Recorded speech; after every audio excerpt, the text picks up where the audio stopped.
Hi everyone, my name is Erin Elizabeth Wamberg. Thank you so much for choosing to be here with me today. Today we're talking about how can we go from loving something to hating something so quickly.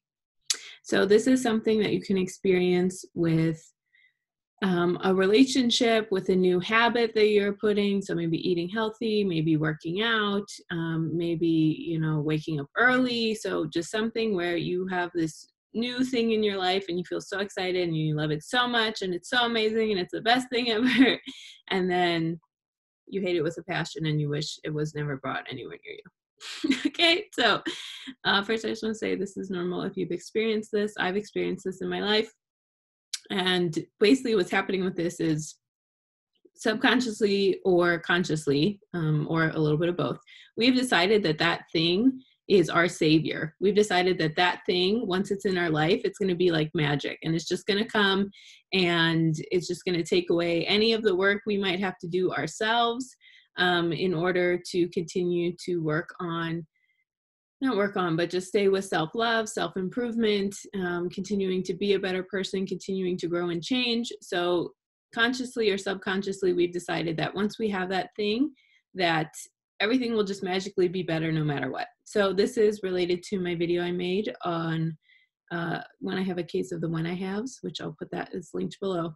But just remembering that anything that comes into our lives doesn't automatically make our life better. Now, of course, there's definitely things that add to our life for sure. There's definitely things that we need to be making healthier decisions than not. But when we're talking about habit breaking or creating something new in our lives or choosing a new pattern or bringing in something that really can serve us, when we're talking about all that stuff, we have to be very careful to understand that we cannot just give our full power of creating our own life to that thing. So for example, if we just think, okay, well, I don't need to show up for myself, or I don't need to do as many whatever, I don't need to take care of myself as much because now I'm working out every day, or now I'm eating in this certain way, or I got a new skincare routine, or I bought these new clothes, or whatever. So all of those things can serve us. Of course, it's good.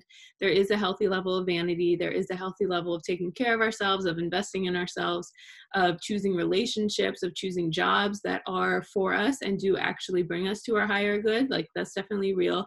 But we have to be careful that if we bring something into our lives and we're like, oh my God, I love this so much, this is so amazing, that sometimes we've placed a false image of it in our brains and what we've attached to it. And we've decided it's not going to be hard. It's not going to be challenging. It can do no wrong. I won't be challenged by this thing. It's just going to come into my life and it's going to be so amazing in the end.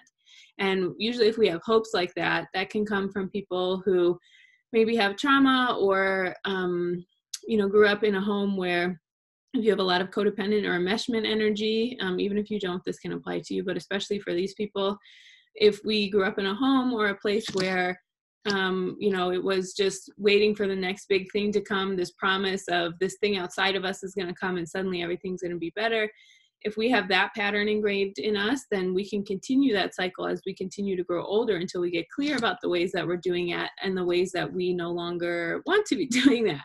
And so when we give something our power like that, when we decide that this thing is going to come into my life and it's going to be the best thing ever, and I'm so excited, then that's what can push us to be, if you, for example, decide you're going to run a marathon and you get so excited and you go running 5 miles every day for the first week, but then you just get pissed and you start to resent it and it's so annoying and why is running so stupid? I should have never done this. We get into that cycle.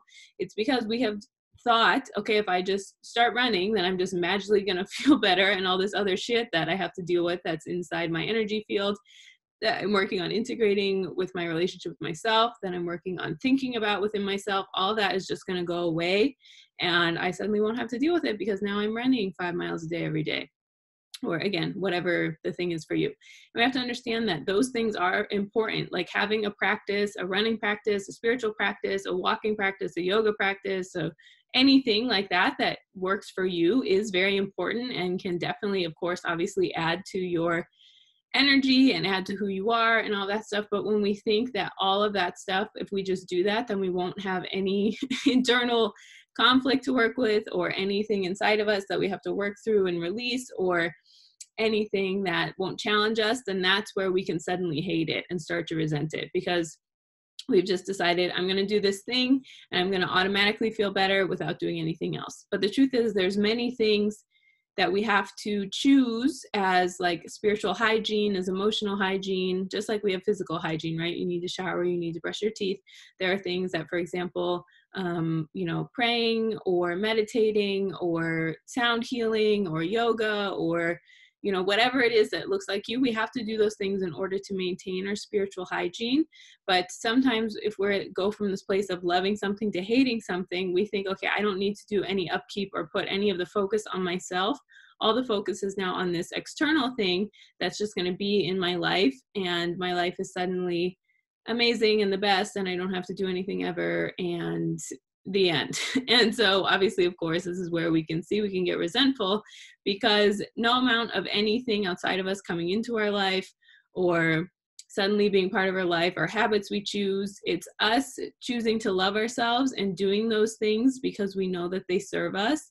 That's what keeps our vibration high, not the actual doing of the thing. And again, I know that's confusing because there is some overlap there, but that thing, let me try and phrase it. That thing by itself does not automatically mean that you will suddenly feel better and amazing and keep your vibration high, especially if you've given your power to it and you've decided, now that I have this thing or I'm doing this thing, any of my unhealed self that's coming forward, because whenever we grow, whenever we're asked to step outside our comfort zone, to move into a new version of ourselves, to level up in any way, there's going to be some limiting old beliefs that come up, and that we have to sit and deal with and look at if we want any real growth or change in our lives.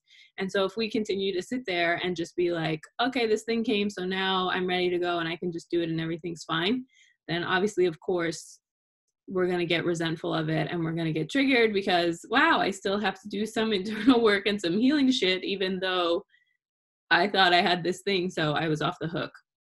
And again, I'm not saying not to choose things that are good for you, and definitely it really does make a difference in our energy, our habits we're choosing, things we commit to every day.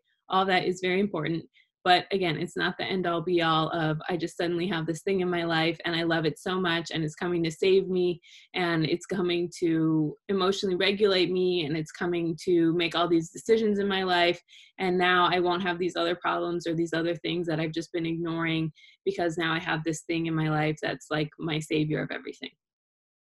So no judgment, no shame if this is you. It's been me before. It's a common thing that happens to a lot of us because, again, we do live in this world that things are so appealing, things are pushed in our face, things are, love your body if you just do this or use this product and then all your problems go away. So we get this programming all the time. And especially if people in our lives have modeled that for us, that you don't actually need to change yourself or do anything different. You just need to add this thing, right? So this is where like addiction energy can come in, to drugs and alcohol, to shopping, to relationships, to sex, to anything like that.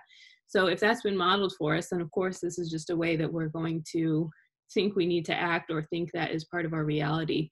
But the truth is you can change your connection to these things at any time. And just remembering, how I love this thing so much because I thought it was going to save me. And then I hate it so much because now it's not saving me and I still have to deal with these uncomfortable feelings that are coming up. And the uncomfortable feelings are forever. They come up because it's time for them to be changed and be transmuted, especially if you are choosing healthier habits in your life or things for yourself or boundaries or how you want to take care of yourself. So if it is coming up, that means that it is time for you to shift them and change them, which is great, which is what we love. But we need to get clear about the ways that you might have been making this thing be worth more than your own internal decisions to commit to yourself, to show up for yourself, to take care of yourself. That's why it can feel like I love this so much. It's coming to save me. It's the life-saving change I need in my life. And some things are, again, I'm not going to negate that. Sometimes we really do need to move. We really do need to leave that relationship. We really do need to have a relationship that's wonderful. We really do need to put a physical workout movement practice that feels good for us. Sometimes we obviously, of course, need to do those things. But if we look at that thing without being willing to do any of emotional maturity or emotional adulthood in ourselves, then we're always going to end up hating it, because it's not so much just about the physical thing we're doing if there isn't any like spiritual and emotional connection to it as well. And so if you notice that you've been doing this, if it's something that's coming up in your life, again, it can be in a relationship, could be in a job, could be in anything where you think, just because I have this thing, now I suddenly, you know, love my body, or now I suddenly think I'm the best person ever, or now I suddenly whatever. Like, things are not magic when they come into our lives. It's a whole conglomeration of everything, vocab, a whole conglomeration of everything coming into our lives that actually makes us feel connected and proud of ourselves and raises our vibration in that way. And so if you feel like this is what's been happening to you, or a pattern you have, you can always ask yourself, what was I expecting to happen once I got this thing, or once this thing happened? What was I expecting? Why did I love it so much? Why did I like it so much? Why did it feel so amazing? Because the truth is, a lot of things that are amazing for us, we maybe don't like them, but we know that we have to do them because they serve us long term, right? So if you think it's going to be all peaches and cream, all amazing, it's just going to come in and be the best thing ever, then that can be a clue that you've decided that this thing is going to be your savior. And so just getting very clear, you can free write, you can meditate, you can just keep asking yourself the question until the answer comes. But what was I expecting to happen when this thing was brought into my life? How did I expect I was going to be saved?